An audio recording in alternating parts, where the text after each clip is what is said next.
Selamat pagi kepada Bapak Iketut Sunarwijaya SEMSI selaku dosen etika bisnis dan profesi akuntansi dan teman-teman semuanya. Terima kasih atas waktu yang telah diberikan kepada kami selaku kelompok 10. Pada kesempatan kali ini kami dari kelompok 10 akan menyampaikan materi mengenai etika dalam auditing. Sebelum kami memulainya, izinkan saya memperkenalkan anggota dari kelompok 10. Yang pertama, saya sendiri Iwayan Febriana, nomor absen 12 selaku moderator dan sebagai pemateri pertama. Dan yang kedua, teman saya yaitu Ikoma Arisantika Putra, nomor absen 06 sebagai pemateri kedua. Baik, adapun isi presentasi pada kali ini yaitu pengertian etika dalam auditing, pengambilan keputusan etis dari laporan audit, dan artikel penelitian terkait dengan pengambilan keputusan etis dalam auditing. Baik, untuk mempersingkat waktu, materi yang pertama yaitu pengertian etika dalam auditing.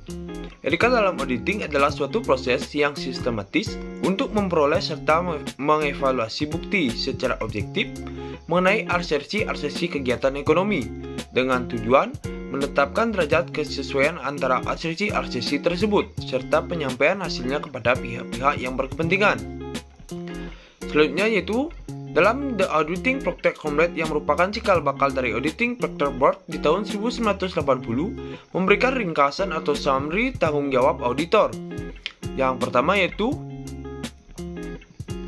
perencanaan, pengendalian, dan pencatatan. Auditor perlu merencanakan dan pengendalian dan mencatat pekerjaannya. Yang kedua, sistem akuntansi. Auditor harus mengetahui dengan pasti sistem pencatatan dan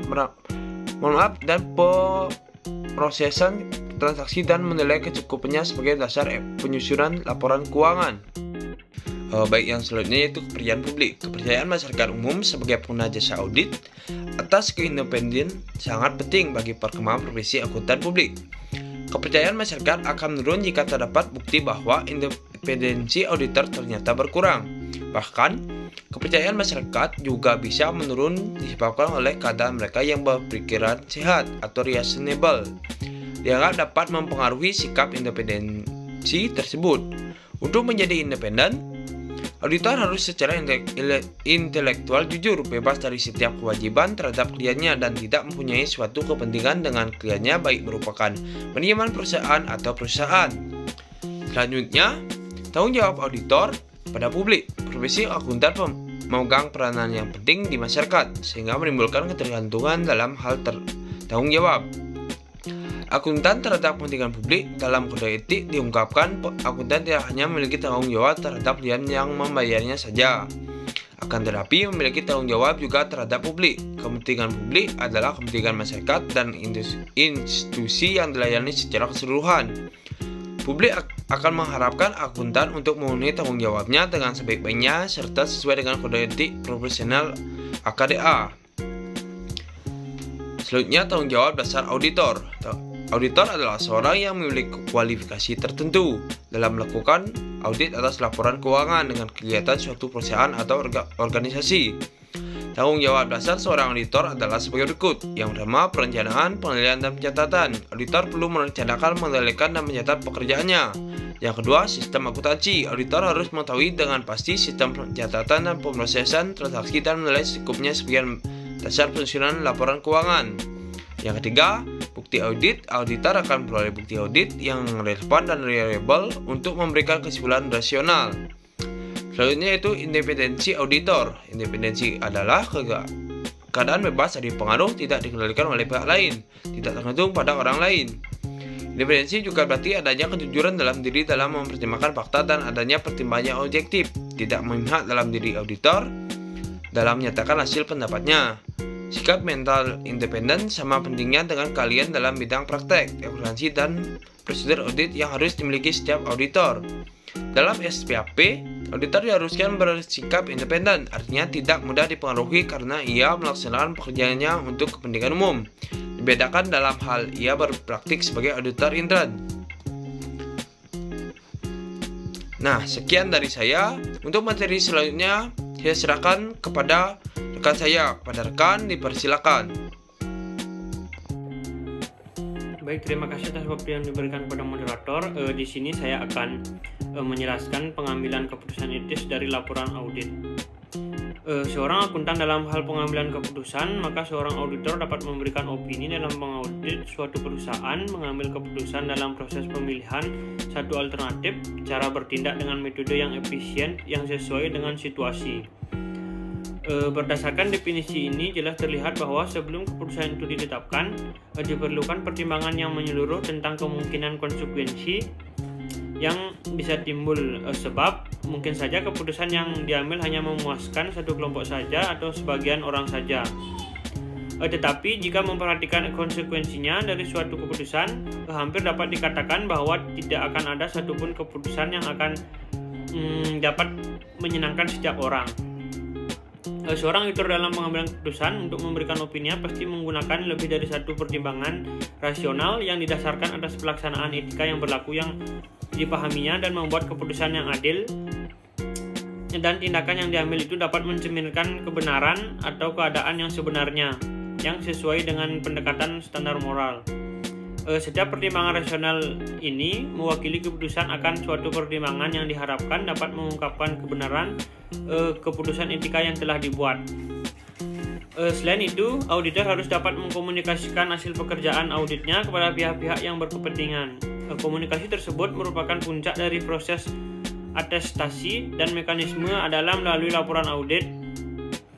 Laporan audit tersebut digabungkan dengan laporan keuangan dalam laporan tahunan kepada pemegang saham dan menjelaskan ruang lingkup audit dan temuan-temuan audit lainnya.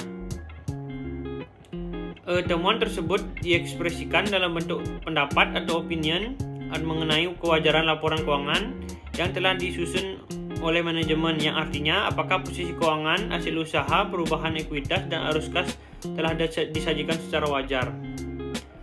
Adapun opini-opini yang diberikan auditor terdiri dari 5 jenis berdasarkan standar profesional akuntan publik dalam PSA nomor 29 SA seksi 508 tahun 2011, yang terdiri dari yang pertama itu adalah pendapat wajar tanpa pengecualian atau unqualified opinion, yang kedua yaitu pendapatan wajar tanpa pengecualian dengan bahasa penjelasan yang ditambah dengan laporan audit bentuk baku atau qualified opinion with explanatory language, dan yang ketiga pendapatan wajar dengan pengecualian atau qualified opinion, yang keempat pendapatan tidak wajar atau adverse opinion, dan yang kelima pernyataan tidak memberikan pendapat disclaimer of opinion.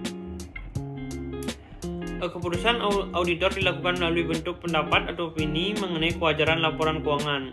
Oleh karena itu, akuntan publik atau external auditor memanfaatkan laporan audit atau produk auditing ini untuk mengkomunikasikan opininya terhadap kewajaran laporan keuangan yang diperiksanya, untuk membuktikan bahwa auditor sudah menjalankan pemeriksaan yang sesuai dengan standar auditing yang berlaku, yang dimana auditor harus mendokumentasikan semua prosedur audit yang telah dilakukan. Temuan dan hasil pemeriksaan dalam kertas kerja pemeriksaan atau audit working papers. Dengan demikian, laporan penting sekali dalam suatu audit, karena laporan menginformasikan pemakaian informasi mengenai apa yang dilakukan dan disimpulkan yang diperolehnya. Selanjutnya yaitu ada artikel penelitian terkait dengan pengambilan keputusan etis dalam auditing. Adapun judul artikel yaitu pengaruh komitmen profesional dan pengalaman kerja terhadap dilema etika internal auditor dalam pengambilan keputusan etis. Berikut pembahasannya, yaitu penelitian ini bertujuan untuk menguji pengaruh komitmen profesional dan pengalaman kerja terhadap dilema etika internal auditor dalam pengambilan keputusan etis dengan menggunakan regresi linear berganda. Sampel dalam penelitian ini berjumlah 82 responden internal auditor yang bekerja di perusahaan-perusahaan wilayah DKI Jakarta, dan metode yang penentuan sampel yang digunakan adalah convenience sampling. Pengumpulan data menggunakan data primer, yaitu diambil langsung dari responden dengan teknik kuesioner. Adapun hasil penelitiannya yaitu pertama pengaruh komitmen profesional terhadap dilema etika dalam pengambilan keputusan etis yang berpengaruh positif, sehingga dalam hal ini komitmen profesional individu khususnya auditor internal akan lebih dimengerti dalam bertindak, khususnya dalam pengambilan keputusan etis ketika dihadapkan dilema ketika dilema etika antara baik dan buruk besar risiko dari setiap penugasan audit di tempat ia bekerja dalam pengambilan keputusan etis.